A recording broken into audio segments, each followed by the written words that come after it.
Siendo. Confianza es creer que nuestro negocio crece día a día. Con un crédito que nos ayudó a abrir nuestra pastelería. Y el que viene para nuestro nuevo local. Banco Pichincha, en confianza. Fin de espacio promocional y publicitario. Esta es la revista de Opinión Democracia. Seriedad y credibilidad en todas partes.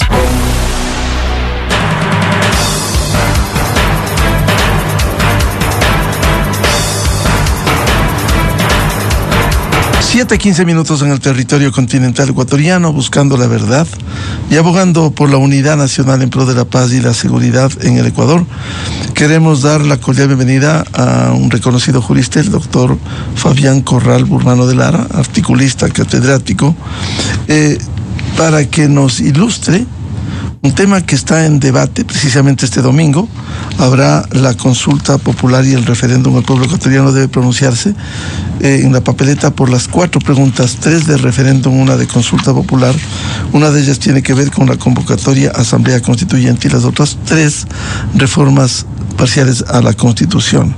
Nos ilustraba la semana anterior el doctor Fabián Corral sobre el significado de una Constitución en su columna de hace 8 días en diario El Universo y también en la revista reconocida Forbes sobre lo que significan los derechos.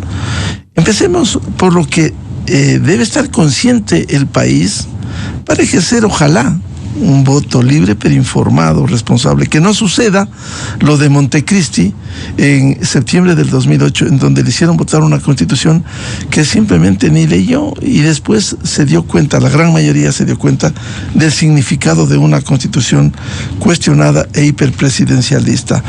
¿Qué es una constitución para un país? Doctor Fabián Corral, muy buen día. Buenos días, Miguel. En primer lugar, muchas gracias por la oportunidad y un saludo para usted y para todos los radioescuchas. Ojalá pueda aportar algunos elementos de juicio con el propósito que la gente tenga la posibilidad de decidir seriamente su voto en el domingo que se aproxima.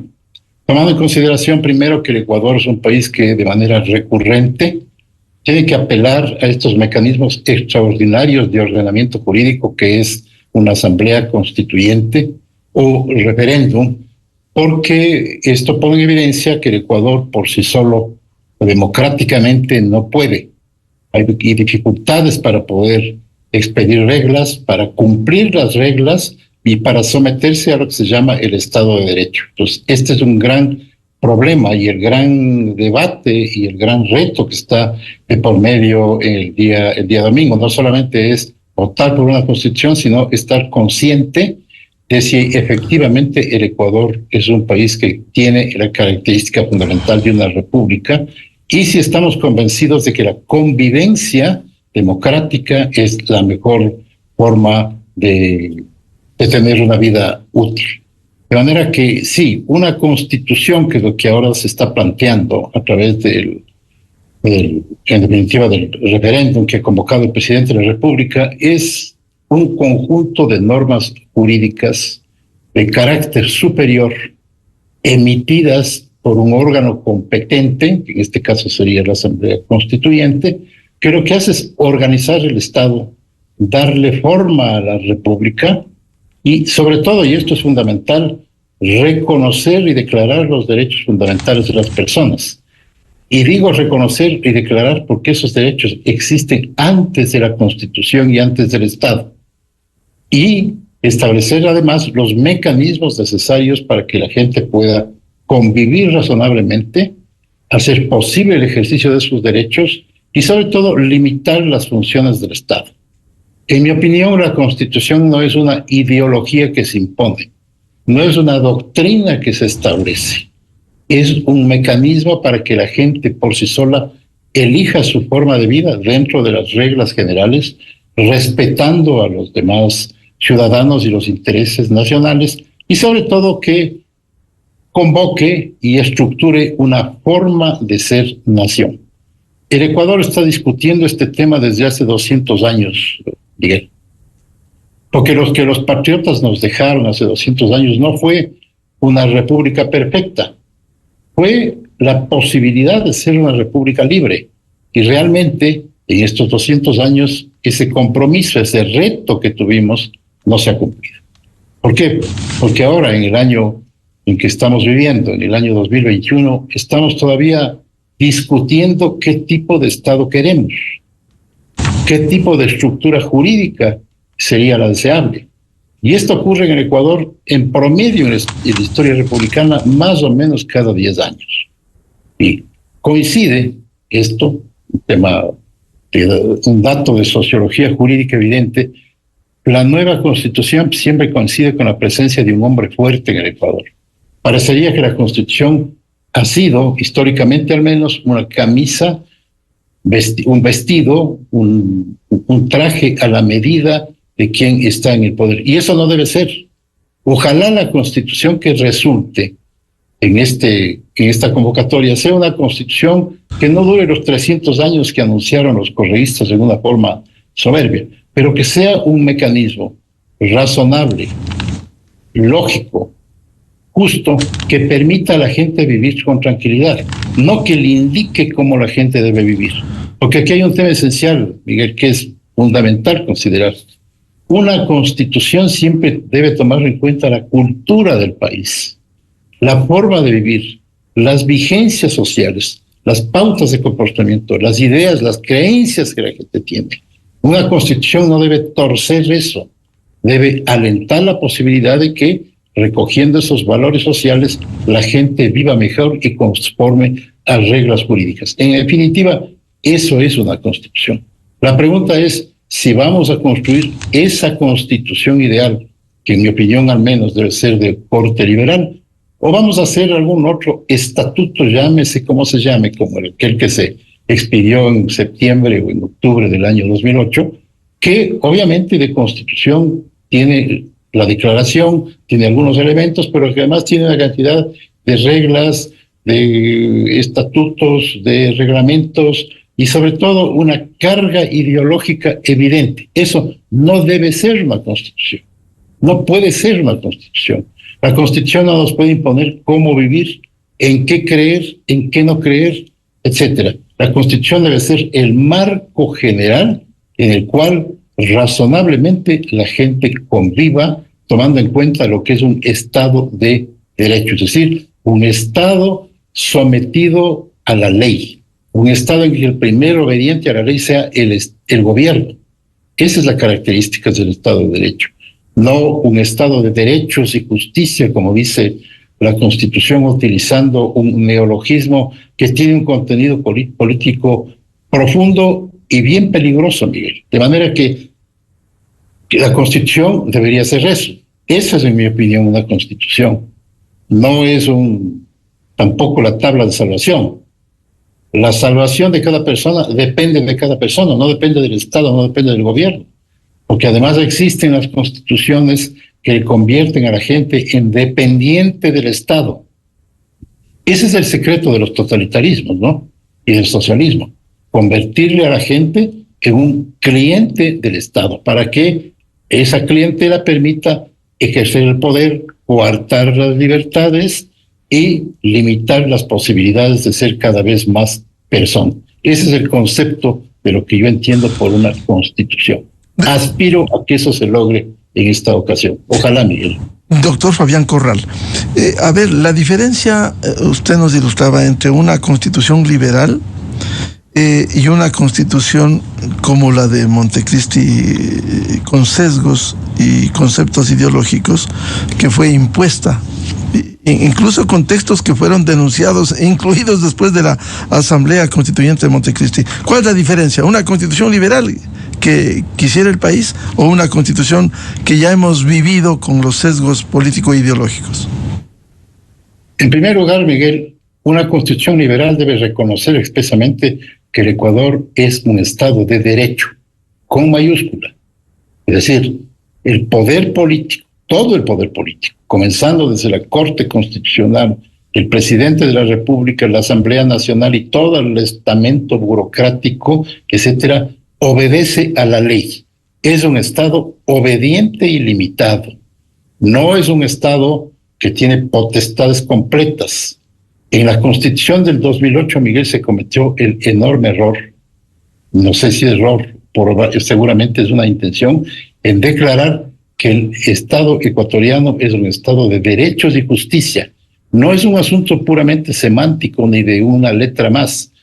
Esto quiere decir que los derechos individuales de las personas, los derechos fundamentales, pasan a ser característica del Estado. Fíjese la diferencia.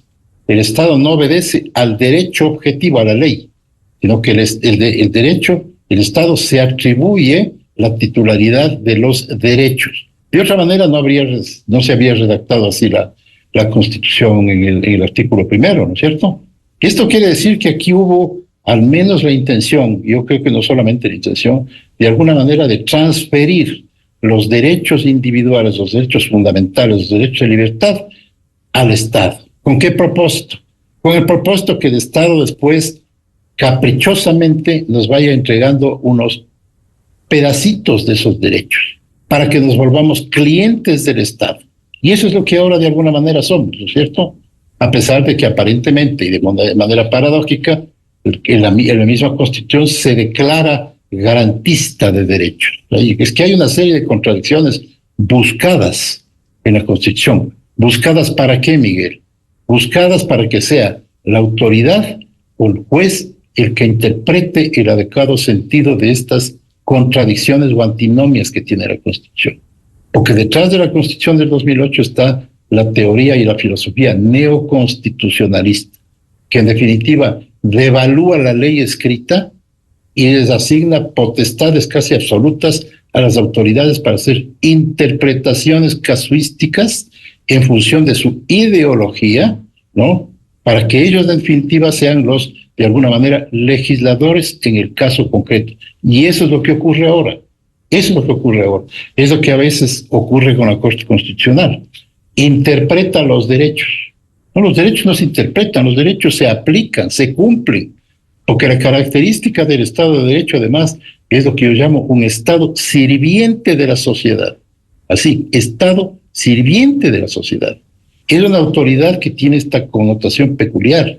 A la vez que es autoridad, sirve. Más aún, es autoridad para servir, no para servirse de la comunidad, como ha venido ocurriendo en la historia del Ecuador con muchísima frecuencia.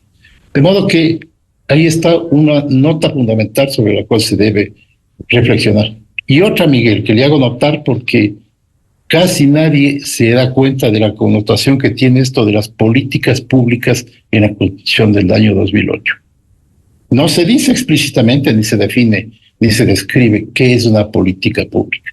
Pero la Constitución del año 2008 está llena de políticas públicas, política demográfica, política cultural, política económica, política financiera, política por aquí, política por allá. ¿Qué es la política pública? Fíjese, y me voy a permitir con su venia, Miguel, leer un texto que es absolutamente ilustrativo de este tema que está como oculto, porque la Constitución del 2008 es la Constitución de los pequeños secretos, de los ocultos, de los aspectos que serán después interpretados por el jefe supremo, ¿no? Fíjese lo que dice uno de los ideólogos de la Constitución del año 2008.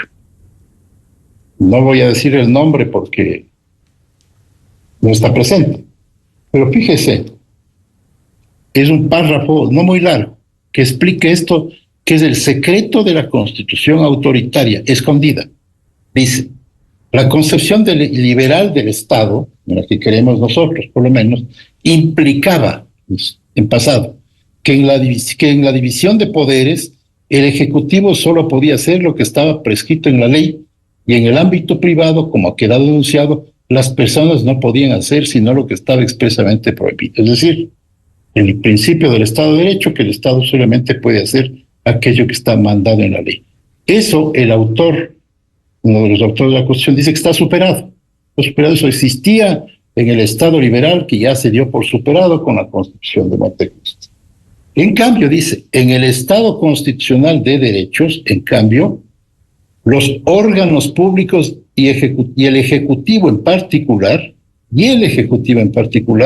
definen y ejecutan lo que se denomina políticas públicas. Las políticas públicas que se materializan en planes, programas, proyectos, definen objetivos, actividades, destinatarios, recursos, responsables y cronogramas. En las políticas públicas se manejan márgenes de discrecionalidad que no están expresamente determinados en la ley. Ojo, es un Estado discrecional no sometido a la ley. Ya no se establecen mandatos concretos, sino parámetros de actuación.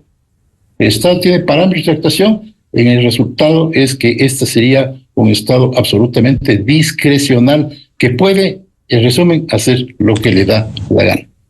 Dentro de estos parámetros y márgenes de discrecionalidad textual, el Ejecutivo toma decisiones que tienen características propias de una ley. El Ejecutivo toma decisiones que tienen características propias de una ley. Una política pública, igual que la ley, están en el mismo nivel, es de carácter general y de cumplimiento obligatorio. En otras palabras, el órgano ejecutivo crea normas jurídicas. Es decir, el presidente es el gran legislador. Lo que ya dijo el expresidente Correa. Aquí está la explicación de por qué él dijo que era el presidente de todos los planos del Estado. Porque esta Constitución está animada por esta ideología. Esa es la ideología que está detrás de la Constitución. Y eso obviamente no se ha dicho, es un tema para iniciados, es un tema para profesores universitarios. Pero cuando estuvo discutiéndose el proyecto de Constitución en el año 2007, yo sí me percaté de esto y de los otros 12 problemas conceptuales de fondo que tiene la Constitución del 2008.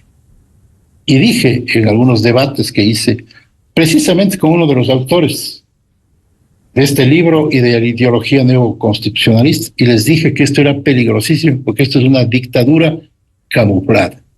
¿A través de qué se ejecutan las políticas públicas, Miguel? A través de las decisiones que se adoptan en el Consejo Nacional de Planificación. ¿Quién organiza, preside y ordena en el Consejo Nacional de Planificación? El presidente de la República. Entonces, estamos frente a un Estado que no es un Estado de derecho, no sometido a normas, solamente que está atribuido de estas potestades discrecionales en las que el presidente de la República toma decisiones de fondo, no necesariamente a través de la Asamblea Nacional, sino a través de las políticas públicas que prevalecen sobre todo. Este es uno de los graves problemas que tiene la Constitución del 2008, como otros que podemos señalar puntualmente. Uno de ellos, el famoso, cosa que sí es conocida por la comunidad, la creación del Consejo Nacional de Participación y Control Social y todo lo demás, que es una forma de expropiación del derecho de participación de la gente. Se reconoce el derecho de participación como elemento esencial de la democracia, que eso es la democracia en definitiva, ¿cierto? Pero se le dice, no, usted puede participar, pero aquí vamos a crear un órgano que a través del cual usted va a poder ejercer ese derecho. Y ese órgano en definitiva no es sino una especie de tentáculo o de brazo del mismo poder discrecional que estábamos hablando hace un momento. Porque ese brazo tentáculo es el que va a designar a todos los organismos de control del Estado ecuatoriano. Es decir, el poder que se construyó es un poder sin límites, sin reglas. Además de otros temas que la Constitución también contiene, son muchísimos. Por mencionarle algo, el artículo 98 de la Constitución, en el que se establece la posibilidad de que haga actos de resistencia a la autoridad. ¿Cierto? Ya vimos lo que ocurrió en la ciudad de Ibarra. Ejercicio del poder que se atribuyó a quien se crea con ese derecho de hacer actos de resistencia utilizando los medios que se utilizaron. Y fíjese, Miguel, y esto yo he dicho ya varias veces, los actos de resistencia a los actos de autoridad y de las empresas y personas particulares también, ¿no? Se hacen no solamente cuando hay la afectación concreta, puntual a un derecho, ¿no? Se hacen cuando existe la posibilidad potencial, ¿no? El tema potencial, de que a lo mejor se afecten mis derechos. Entonces yo me anticipo y creo un evento de hecho, una acción directa, para oponerme a esa presunta acción del Estado. Ese es otro de los elementos que tiene la Constitución que también hay que considerar y hay que tener cuidado que no se vaya a replicar aquello. Yo no me opongo a que existan determinados casos excepcionales, determinado tipo de acciones de la comunidad, pero tienen primero que ser excepcionales. En segundo lugar, tienen que ser regladas. La potestad que se les da a los grupos sociales en el artículo 98 no es reglada, es también discrecional, ¿cierto? Y la regla general en el Estado de Derecho es que las peticiones, ¿no es cierto?, el derecho de petición se ejerce a través de canales institucionales. Para eso existen demandas, para eso existen acciones de protección incluso, que establecen reglas jurídicas a través de las cuales yo puedo ejercer mis derechos. En el caso del artículo 98 no es necesario ninguna regulación, simplemente tomo una decisión de hecho, combato al Estado burgués, porque esa es la idea que está en la Constitución también, y hago lo que ocurre, lo que ha ocurrido con los paros de Quito, con los paros de Ibarra, etc. Es otro de los temas que también debe considerarse al momento de resolver este asunto de la Constitución. Doctor Corral, a propósito de eso, si me permite, es decir, tiene que haber límites al derecho a la resistencia. Usted nos puede ejemplificar si algo pasa con una comunidad, si el Estado le falla, no sé si servicios básicos, por el canal legal reclamar, resistirse y decir usted tiene que atenderme y no salir con discursos políticos, decir se elimina, se deroga el decreto de eliminación del subsidio al diésel, que es parte de una política pública, después bájeme el IVA, después ya no explotación petrolera ni minera. ¿Sí, eso no es un abuso? Es absolutamente un abuso. Vea, Miguel, yo creo que en general el Estado de Derechos y Justicia en el Ecuador se ha convertido en un estado de abusos y de injusticia. Para todos, para los unos y para los otros. Porque un Estado de Derecho, donde se supone que prevalece la sensatez, la tolerancia y la racionalidad política, temas que en el Ecuador no se dan, ¿no? Si yo tengo la certeza de que se está afectando un derecho, yo tengo canales institucionales. El mismo artículo 173 de la Constitución establece el principio general de impugnabilidad de los actos del Estado.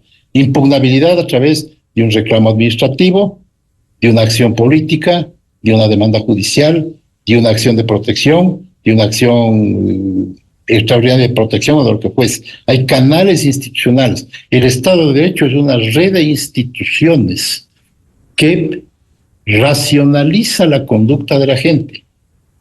Es un estado de civilización. El otro, el estado de acciones directas, es un estado que conduce a la barbarie. Es decir, yo me siento afectado o presumo que un derecho mío va a ser afectado, inmediatamente organizo una acción de hecho. La acción directa se conoce, es una sociología política. La acción directa es característica de las sociedades que están en un estado de cuasi guerra civil. Eso no se puede admitir, no se puede haber puesto eso en la Constitución. ¿Con qué intención se puso eso en la Constitución? No sé, pero cuando se discutió, yo discutí con algunos de estos señores, aquello, me dijeron que eso era un derecho fundamental de oponerse a los actos del Estado, a los actos de las empresas, a los actos de las personas particulares. De manera que, si me atengo al texto del artículo 98 de la Constitución y yo veo que un vecino está haciendo algo inconveniente en la urbanización o en el condominio donde yo vivo, no tengo que acudir al municipio o la autoridad competente, sino que tengo que entrar por la vía de los hechos. Eso significa el artículo 98. Y hemos visto, Miguel, ¿qué hicieron en octubre del 2019? ¿No? Acción de resistencia contra Quito. ¿Qué hicieron en junio del año 2022? Acción de resistencia contra Quito. ¿Qué hicieron ahora en octubre de este año? Acción de resistencia contra la comunidad y contra el país. Esas cosas hay que meditar, hay que reflexionar. No se trata de menoscabar derechos, se trata de racionalizar derechos. Y se trata de saber, Miguel, ya vamos a saber si en la Constitución que van a hacer los que hagan la Constitución, hay un elemento esencial, dos elementos esenciales. Primero, el elemento esencial, si estamos realmente convencidos de convivir como personas civilizadas. Primero. Eso tiene que ver con toda la violencia y con todo lo que ocurre en el Ecuador y con todo el sistema de abusos de derecho. En segundo lugar, si estamos frente a un Estado eficiente, es decir, que cumpla, que responda, porque el Estado ecuatoriano se ha vuelto un Estado paquidémico. En el Estado ecuatoriano existen cientos de miles de leyes. ¿Qué utilidad tienen las leyes? Las leyes no solamente se expiden por deporte, o por interés político, o por cálculo electoral. Se expiden para que sirvan a la comunidad. Yo pregunto, de los cientos de leyes orgánicas, no ordinarias, orgánicas que han dictado en el Ecuador, ¿cuántas son útiles para la comunidad? ¿Un 5%? ¿Un 8%? ¿O nada? Entonces, leyes útiles, ¿no? Y leyes que se cumplan, porque lo que ha generado esta superabundancia normativa, que es producto de la Constitución del 2008 y aún antes de la Constitución del 98 también, lo que se ha generado es una especie de selva normativa, en que ni los abogados ya sabemos que está vigente, cuándo está vigente, se derogó o no se derogó, o si existe algún precedente constitucional que modificó la ley por vía de interpretación, que es lo que ocurre en el Ecuador todos los días. El abogado lee la ley y dice, aquí yo tengo este derecho, voy a plantear una demanda.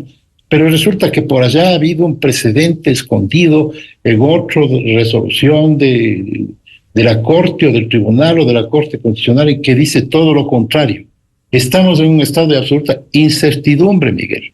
Entonces, si algo debería apostar la Constitución que se haga, es hacer una Constitución clara, una Constitución objetiva, una Constitución justa, si quiere usted, en el tema de valorar las posibilidades de la gente, y una Constitución que se cumpla, que no genere tanta dificultad para vivir razonablemente, porque las dificultades que genera la legalidad excesiva o la legalidad inconsulta, que es lo que vivimos en Ecuador, la respuesta que tiene, ¿cuál es? La informalidad, pues. El mundo no se detiene, Miguel. No se detiene porque hay una ley absurda, porque hay una Constitución que pone todo tipo de obstáculos. La gente busca la manera de cumplir sus propósitos y se va por las orillas. Eso explica la tendencia a la informalidad. Y la sensación de que el Estado no nos representa. Esa sensación existe. Porque si tenemos violencia, si no podemos casi salir de la casa, ¿cierto? Si tenemos el espectáculo terrible de la criminalidad que se ve todos los días en los noticiarios y en la prensa, entonces la sensación que se genera es una sensación de inutilidad del Estado, un Estado ausente. Yo no abogo tampoco por un Estado que no haga nada. Un Estado que tenga 4 o 5 tareas esenciales y que cumpla las tareas esenciales, nada más. Y que le deje a la gente, como dice la comunidad más modesta, que le dejen trabajar. Eso es lo que quiere el ecuatoriano, que le dejen trabajar y que ese trabajador, a su vez, genere más trabajo, que pague impuestos, que cumpla la ley, que respete a la autoridad. Así de sencillo le veo yo una Constitución. No le veo un macro asunto tan complicado como para empezar a hacer elaboraciones de otra naturaleza. Claro, doctor. Ojalá los constituyentes asuman este reto que es importante, una Constitución para el país. Ahora, a propósito del derecho a la resistencia, que también aplicar la justicia indígena no ha sido una distorsión, y por casuística hemos escuchado casos en donde fue avalado por la actual Corte Constitucional el que haya una violación en una comunidad, un tema penal. Simplemente resuelve la justicia indígena que barra una vez el parque, una vez durante un año, una vez a la semana. No es una distorsión que un tema penal, pero en cambio al sistema jurídico, al sistema penal o al sistema político, sí acuden para recibir una amnistía. Allí sí sirve, pero para juzgar en una comunidad, ¿no es una distorsión, doctor? Es un tema que viene de hace rato, Miguel, y creo que hay que ser justo en esto.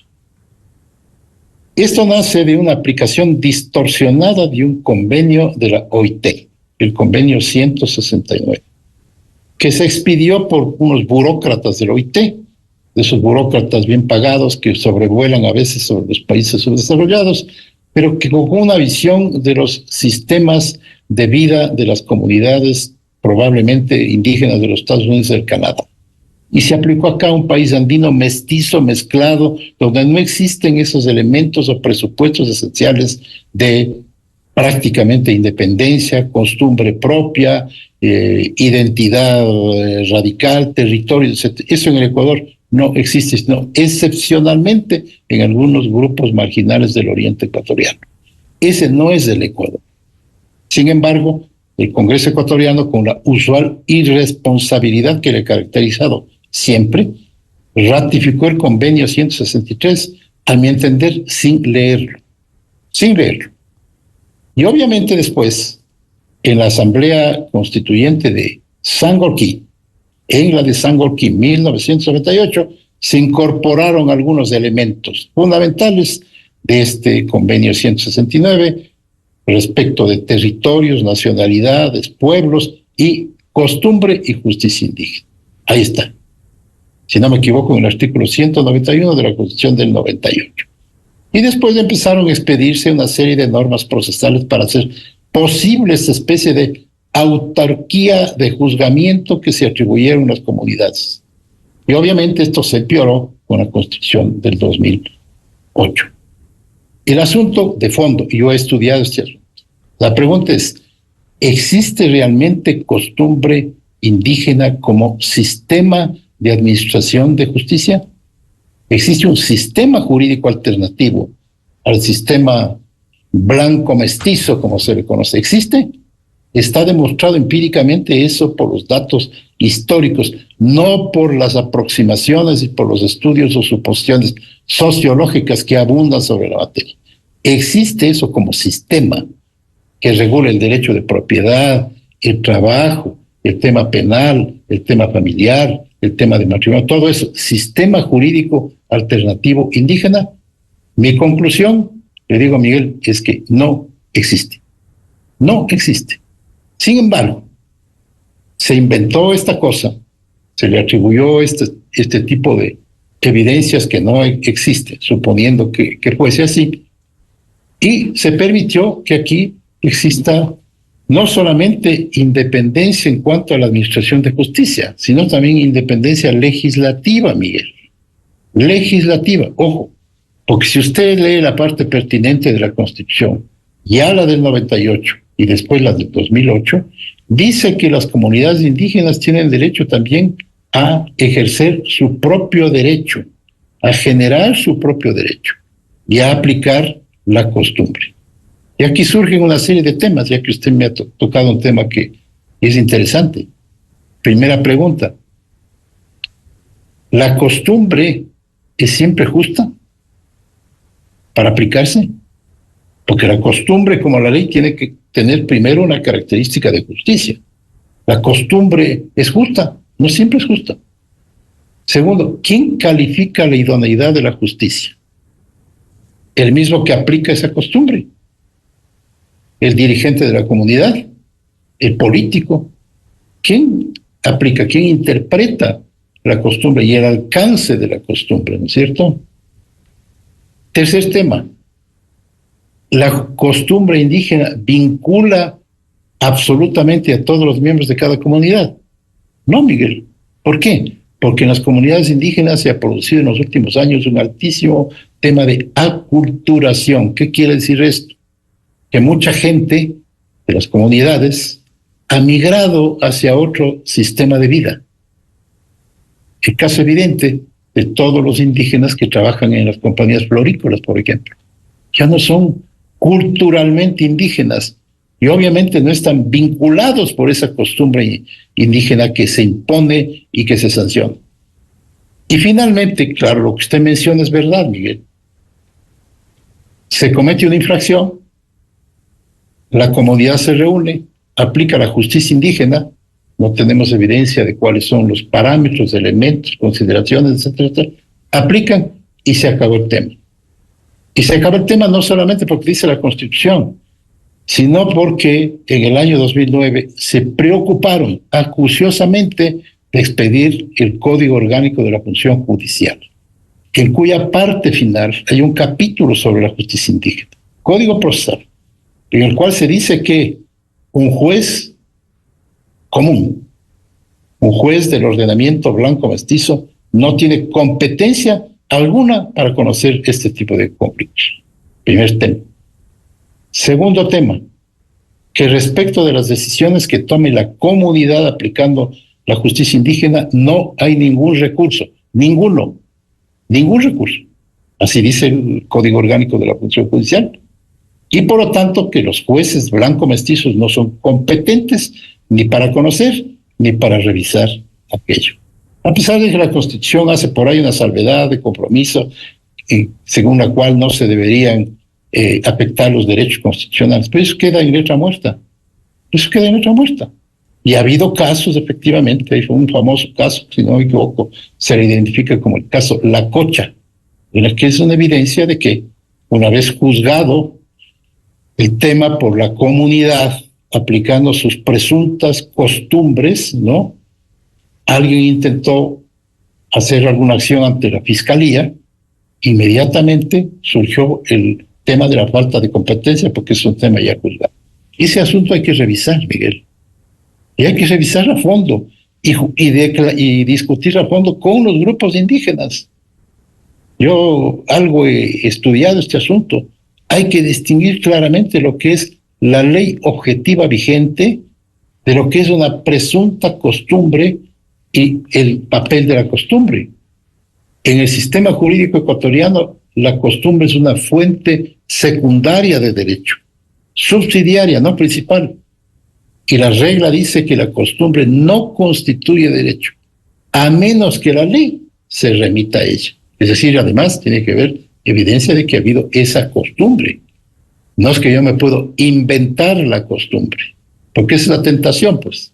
Si a mí me dan estas armas jurídicas, yo empiezo a buscar mecanismos para decir, no, si aquí ha habido una costumbre. Yo pregunto, ¿cuál costumbre? Como sistema jurídico, no me refiero a la costumbre y a costumbres interesantes, folclóricas, etcétera, que sí existen en las comunidades indígenas, como la costumbre de la minga, el prestamanos y otras formas de relacionarse que son súper interesantes, porque las comunidades indígenas, hay que reconocer, también tienen una determinada riqueza. Yo no puedo hacer un acto de desprecio de aquello, pero este punto es un punto que hay que discutir a fondo, porque es o no el Ecuador un país unitario.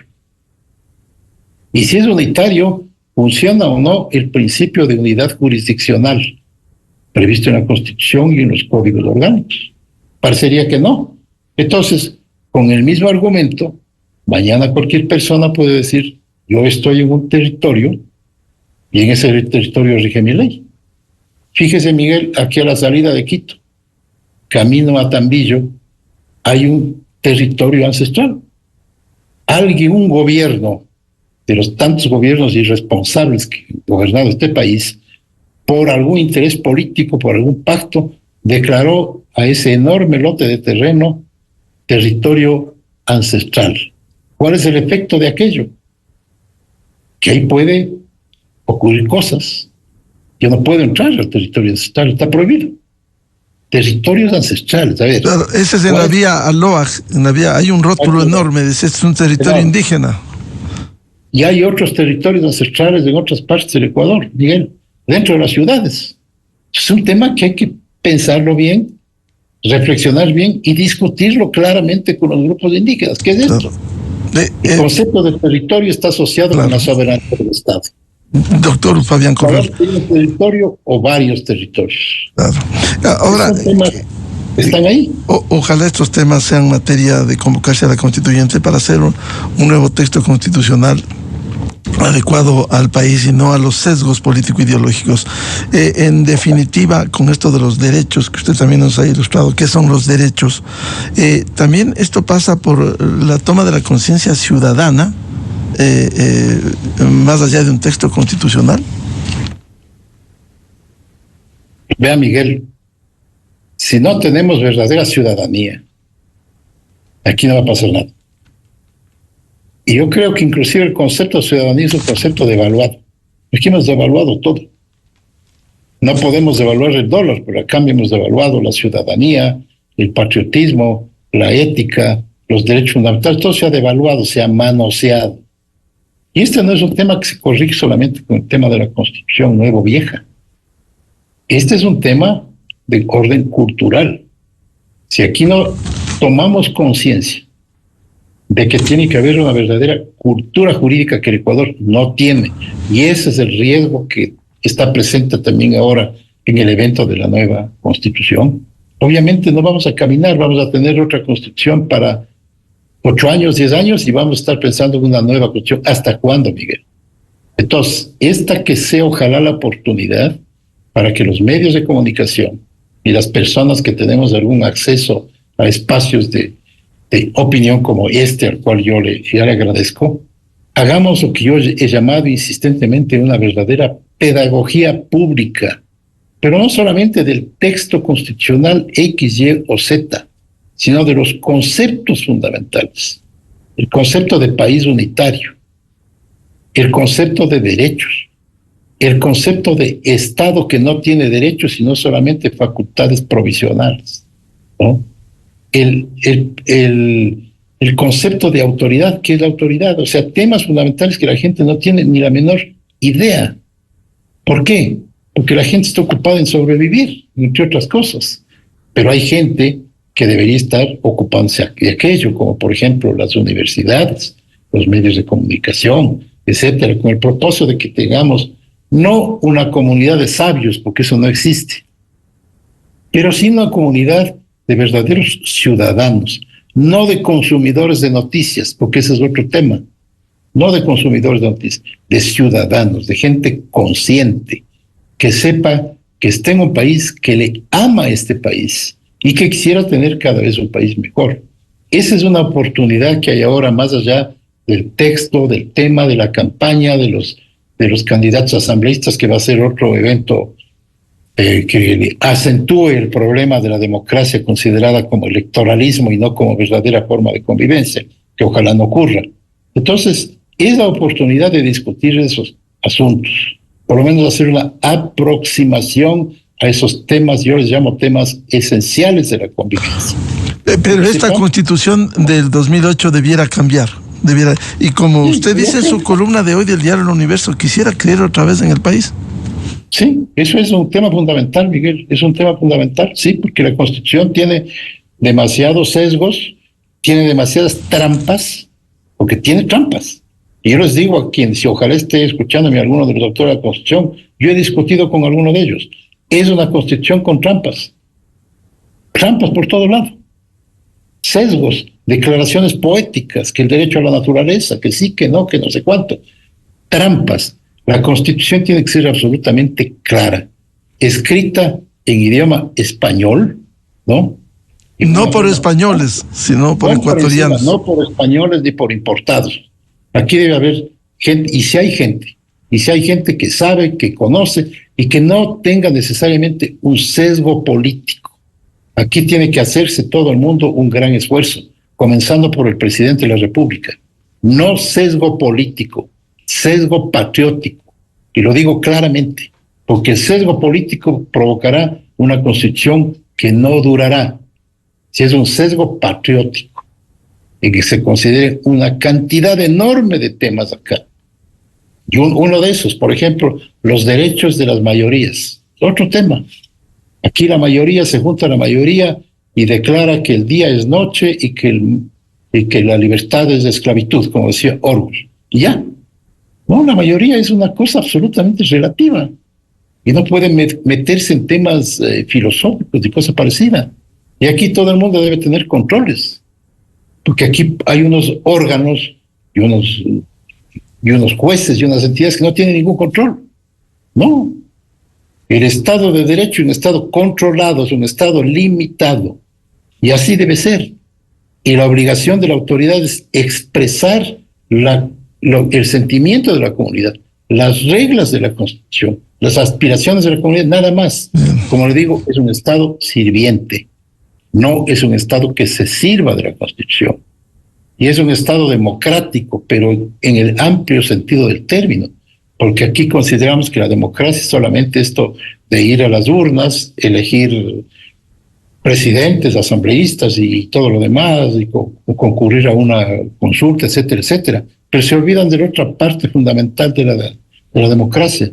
La democracia se llama conciencia y tolerancia y respeto. Si no, esto es un galimatías de convocatorias que no conducen a nada, Miguel. Ojalá esta sea la oportunidad para que se tome conciencia de estos temas que están ahí. No son asunto de profesores universitarios.